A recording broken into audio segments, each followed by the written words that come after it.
Hello everyone, this is Prerna Arora Singh, live from Jaipur, Rajasthan, India. And as I told you in the morning that we have international guests with us, I welcome Mr. Greg Smith from IRAP. He is a managing director of the Strategic Projects Division of the International Road Assessment Program, a charity dedicated to creating a world free of high risk roads.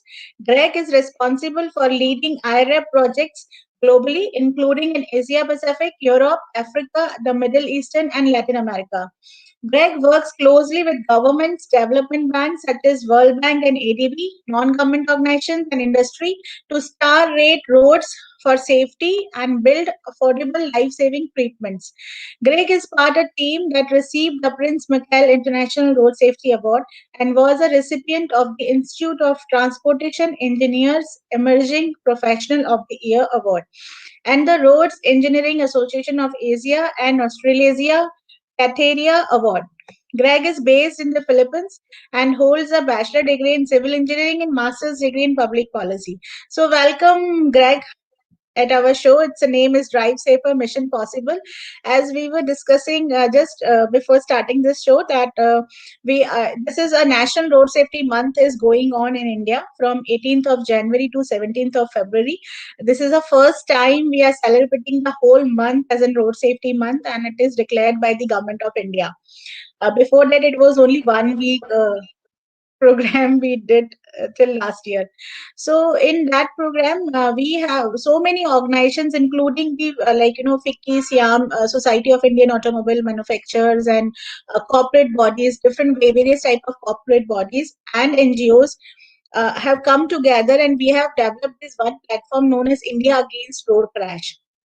In that platform we have started in this year only. We have started one challenge is known as Safe Speed Challenge, because in Sweden Declaration also we have that we have to slow down, and the theme is related to the Global Road Safety Week also, which is going to come in May, and everybody is asking to just be in safe speed, please slow down. So that is we have taken the challenge, and our 5 women driver drove in a convoy from Wagah border at the north in Punjab. It's an international Pakistan and India border, actually known as Wagah border in Punjab.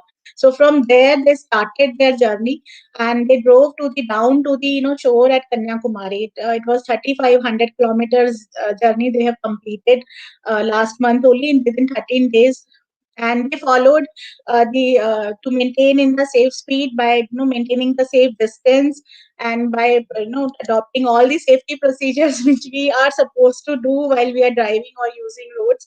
So they did that, and it was covered thoroughly on a live camera. It was their whole journey was broadcasted on this our live TV, and there we show everybody can see and can judge their driving and can vote to them also. That was also thing was going there. So I'll show you one very little video of one Mumbai convoy where we recorded that, so you will enjoy that.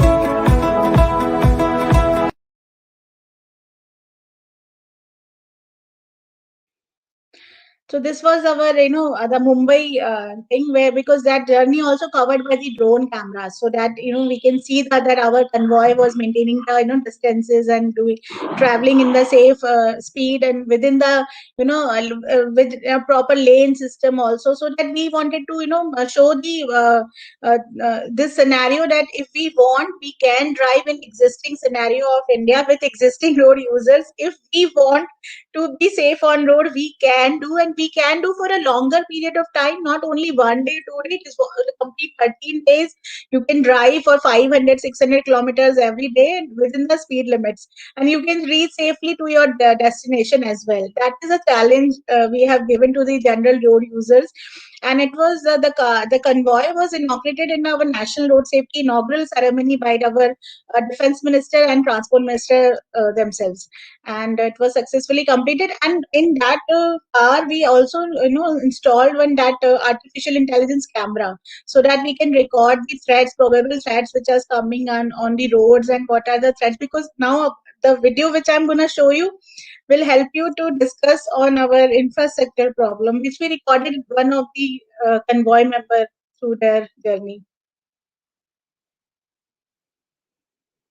So this was the one road where our convoy was, traveled through in south down, because south, if you have seen the Kerala and things there, places they are very single roads, and most of the places are like this. In Rajasthan also we do have such type of roads where nothing is there, only single roads are there, and all probable threats are coming. So such type of videos we have developed now, and we are getting some feed also from that particular thing. So this was the whole idea, to just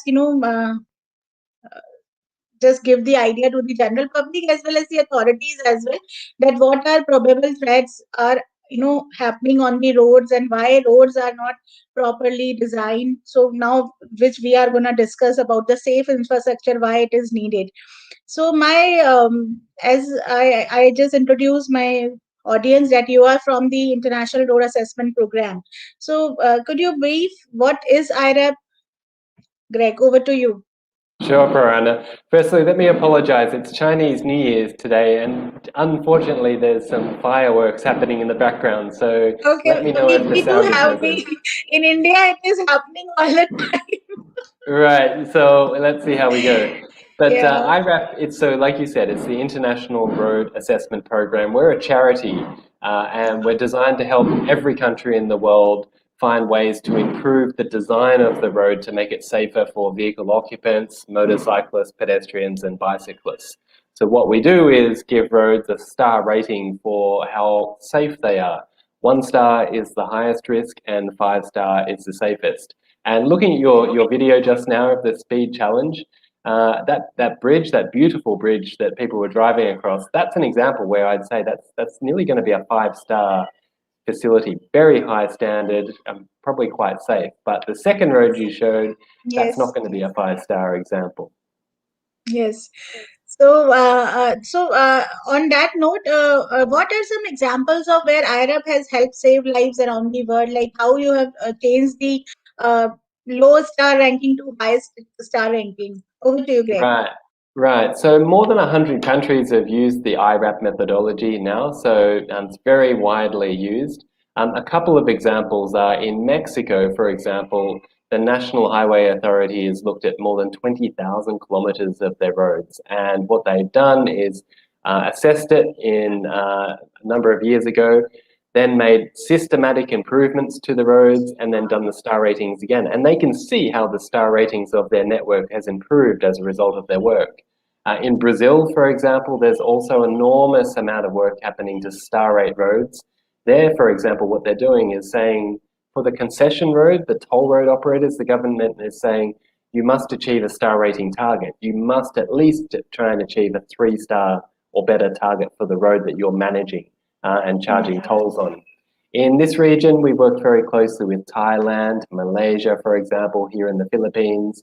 We're working on a fantastic project with the World Bank in Vietnam at the moment to help design a road that's going to have special motorcycle lanes built into the road so that they're separated from the faster moving traffic.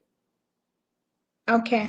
My next question is, on the India RAP, because you have started India Road Assessment Program as well, right?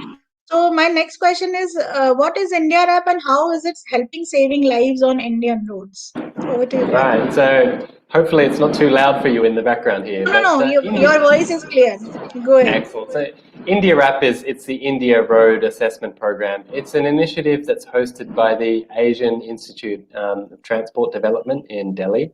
And that team has had fantastic opportunity to work across more than 10 states in India to assess more than 20,000 kilometers of state highways, national highways, and local roads. and work very closely with some of the concession road operators, but very successfully with the World Bank as well. And the work that's being done there is fantastic. I really encourage you and all your listeners to take a look at the website, which is IndiaRAP, so IndiaRAP.org. You're going to see some fantastic examples of roads that really have been upgraded, where the star ratings really, really have been improved. And there's some fantastic, very strong data. So from an example in Karnataka, that was a project there with the State Highway Initiative and the World Bank. That led to the work happened there that led to more than a halving of the deaths on the demonstration corridor that they worked on there. So fantastic initiative and really designed to work hand in hand with the highway authorities and consultants and institutes in a collaborative way to find ways to make the infrastructure much safer. Mm-hmm. So, like you are again and again, repeating like we need to change some road designs. And when I show you the two videos, you have said the second one is very problematic and it is not a high star rating video. So, what are the five most important design features that could help make Indian roads safer? If you suggest. Right, so the experience that we've had is that in some of the roads where there has been really good improvements made, some of the things that have been very successful is number one, speed management. We know that speed is Okay. really at the heart of safety. And in fact, you'll see many cities around the world now are moving to adopt the 30-kilometre-hour speed zone for local Yes. streets. So speed management is really important. So traffic calming measures like raised humps, rumble strips at the entrances to intersections and pedestrian crossings, really essential. Number two is good intersection design. So we've seen many of the improvements that have been made involve putting some space in the middle of the road in the median so that the opposing Mm-hmm. traffic are separated, giving some space so that turning vehicles have their own space to slow down and turn, and making sure the intersections are nice square shape, not in a Y shape, which encourages high Okay. speeds. Mm-hmm. Street lighting is incredibly important for all road users. So street lighting at intersections, pedestrian crossings, pedestrian sidewalks and pedestrian crossings themselves are really, really important factors. These five things, if they're done systematically throughout the network, are going to have a really, really large impact on safety. Okay. In that note, if you can also throw a light about the safe school zones, because you are, that star rating for schools as well. So if you can throw a light on that, what is that program? Right, so yeah, good question. So it's a specific part of the IRAP program where we focus specifically on schools and specifically on safe walking. So we're really Mm-hmm. trying to encourage children to be able to walk to and from school really safely. What we're interested in is working with schools to say, where do school children really walk every day? What is their pathway from their homes into the school? And where there's critical locations, the star rating can help identify those locations, but also give some insight into how risky they are too. So, for example, you can use the star rating app that we've developed, and you can check the Okay. website out for starratingforschools.org. You can see, Mm-hmm. for example, you might say a location where there's no pedestrian crossing, lots of traffic lanes, and speeds are quite high. That might get a one-star location. And then you can say, Mm-hmm. what if we put a pedestrian crossing here? What if we did some street lighting? What if we did some traffic calming? What's the impact on the star rating? And what we know is from a lot of the research is that each time you move a star rating, so if you go from 1 star to 2 star or 2 star to 3 star, you can expect to about halve the crash costs at that place. So if you can get a Okay. road that even goes from 1 star to 2 star, still 2 star is not the best, but it's going to be so much safer than a 1 star. So it gives you Okay. that chance to measure the improvements that you might achieve by doing changes to the road design. Mm-hmm. Like you said that we have to change the design. So, what is the cost benefit if you can throw a light at in a longer run? If we our bureaucracy as in India is a not very developed country, it is a low middle income country, and we have lots of other things to do. So, how you suggest that what is the cost benefit if gets by the Indian government if they go for the higher programs? Over to Yeah, you, Greg. Yeah, excellent question. So, doing safety well doesn't cost as much as people think. And it's really important. If you can do it at the start of a road design, like at the very start, it's much more cost effective than if you have to come back later and add Okay. safety. Mm-hmm. What we've seen in many of the large projects that the World Bank has been working on is that less than 10% of the budget, usually more like something like 5% of the budget, that amount is enough to make the road genuinely safe, because the Okay. safety features we're talking about are not going to be as expensive as building new pavement and that sort of thing. These are things that, if you target them well, can be really less than 10% of the budget, can make a big difference. And the sort of benefits we're talking about are typically in the range of what we call a benefit cost ratio of 5, 10, 15. So for every dollar or every rupee that you spend on the investment itself, you're going to save 5 or 10 times that many in terms of social costs, Okay. in terms of Mm-hmm. costs of people going to hospital, costs of people not being able to work, costs to property damage. So it's one of the best investments that you can make actually in road transport, is targeted road safety and infrastructure. Mm-hmm. My next, but only last question I have for you is like, what message you wanna give to the our general road user as well as the bureaucracy, because developing safer road infrastructure is majorly work of the bureaucracy. And also, Mm. if you can throw a light that if they want to build their own capacity, you have some capacity building programs for them as well, right? So that Right, they can right. develop their local capacity also. So if you just Yeah. on last note, you just give a kind of message and information on that also. Sure. So for the decision makers, for the policy makers, I'd really encourage them to consider adopting the UN Global Road Safety Performance Targets. This is the UN has set targets that they suggest countries can Mhm. adopt. And for road infrastructure, it's saying for all new roads, build it to at least a 3-star standard. So try and get to 3 stars. And we're not saying push to 5 star, at least get to 3 star. So that's number Mm. one that I really encourage. As a road user, I think it's interesting to ask your government, what is the star rating of this road? Ask the Yes. question. It's very important to have the community engagement in this. And absolutely, we're very, very keen for the industry, engineers, planners to be able to use the IRAP tools that are available worldwide. So you can find out how to do that by visiting the India RAP website. The India RAP team is there to help you learn how to do this. And Oh, our big goal is to put the power of these tools and this knowledge into the hands of the designers who are really day by day working to improve the road network in India. yeah. So thank you so much, Greg, as you are already in Philippines and you are celebrating Chinese New Year. So my best wishes to you and your family on that New Year, Chinese New Year wishes, and you just enjoyed it.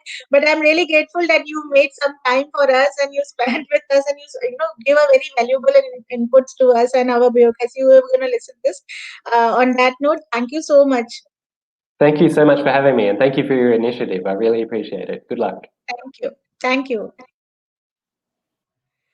So, dear listeners, you were just watching Mr. Greg Smith. He is a managing director of International Road Assessment Program, and he's look after the various regions across the globe, especially in Asia and Mediterranean, Latin America. Right now, he's based in Philippines, and he shared very insightful informations to us that why safer road infrastructure is important. How it's a cost, it's a easy, cost effective thing that if we invest 1 rupee in our safer roads infrastructure, we gonna save 10 times through the that reducing the social cost and hospital costs and all the accident crash costs we have to bear. It's a 3% of GDP of India, which is, I'm again telling you that it's a 3% of education budget of government of India is equivalent. We are losing every year on our Indian roads, which we can save if we have developed roads, safer infrastructure. And he also asks you, the general users, kindly be aware about the IRF ratings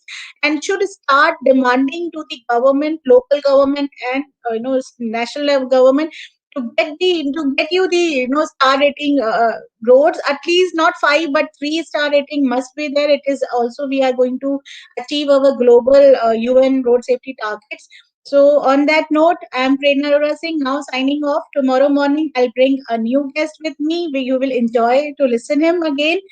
Till then, be safe, be blessed. Thank you so much. Jai Hind. Bye bye.